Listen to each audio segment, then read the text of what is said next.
आज संजू नए कपड़े पहनकर सज धज कर कहीं जा रहा था, लेकिन जब वह वापस आया तो उसके माता पिता के होश उड़ गए।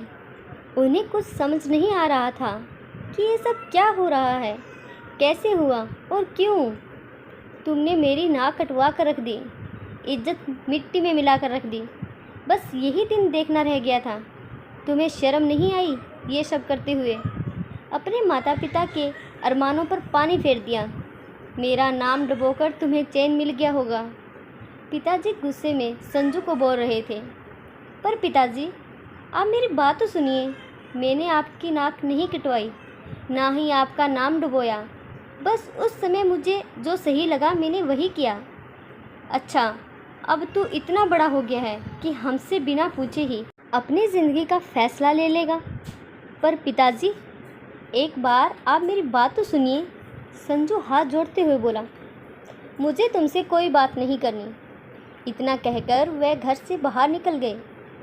संजू बेटा, तुमने जो भी किया वह सही या गलत नहीं जानती, पर तुमने हमारे ख़ानदान पर कलंक लगा दिया है।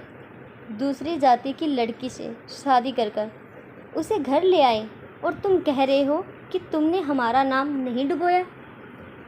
तुम्हें इसका ज़रा भी अफसोस नहीं है? माँ, मैंने जो किया वह सही किया है।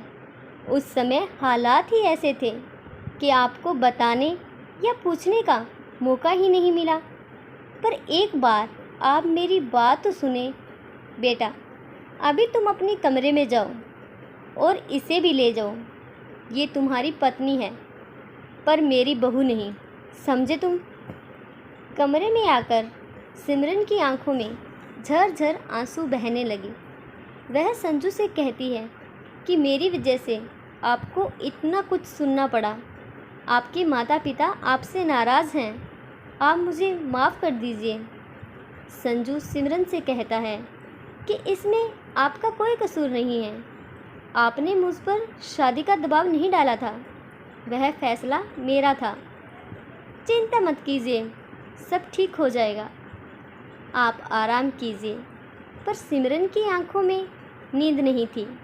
रह रहकर बीती रात की घटनाएं उसकी आंखों के सामने आ रही थी। शादी के जोड़े में वह कितनी खूबसूरत लग रही थी। अपनी आंखों में भविष्य के ख्वाब बुन रही थी कि तभी रितेश के पापा ने शादी से पहले 10 लाख की मांग कर दी कि शादी तभी होगी जब 10 लाख रुपए मिलेंगे, नहीं तो बारात वापस जाएगी। सिमरन के पिता ने इतने रुपए देने में असमर्थता जताई तो रितेश के पिता ने उन्हें बहुत बुरा भला कहा। संजू रितेश का दोस्त था और वह रितेश के साथ बारात में आया था। उसने रितेश को बहुत समझाया, पर उसने अपने पिता का साथ देते हुए कहा कि मेरे पिताजी ने मेरी पढ़ाई पर बहुत खर्च किया है, अब वह वसूलना भी तो है। उसकी बात सुनकर संजू हैरान रह गया, क्योंकि जितना खर्च एक लड़के की पढ़ाई पर होता है उतना लड़की की पढ़ाई पर भी होता है।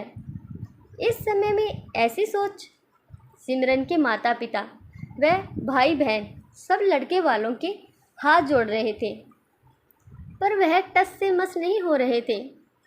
उस समय संजू ने सिमरन से शादी करने का फैसला लिया और एक लड़की की अस्मिता पर आंच न आने दी। संजू के बुलाने पर सिमरन अपने ख्यालों से बाहर आई।